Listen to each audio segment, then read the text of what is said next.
Sir, ano pong masasabi nyo sa proseso ngayon ng PNP recruitment? Yung makakapasok is truly may utak, merong physically fit at maayos na recruit through rigorous examination, whether neuro and or written plus the physical.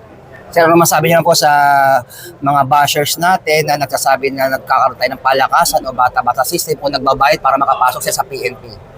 Totoo namang merong ganyan as evidenced by certain complaint and may nahuhuli tayo. And we are trying to eliminate that. Especially, meron tayong mga procedure na ginagawa, best practice, such that mawala yung mga ganon.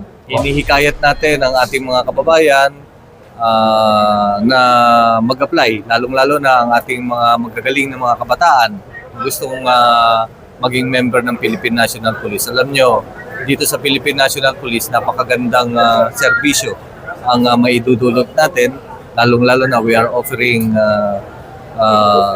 ang ating effort papunta dito sa bayan natin. Ang pagiging pulis ay pinipili ng Philippine National Police.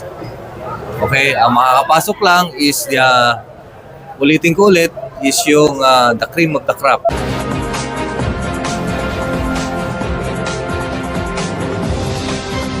Ako po, si Police Senior Master Sergeant Mauricio Bonilla Ruiz.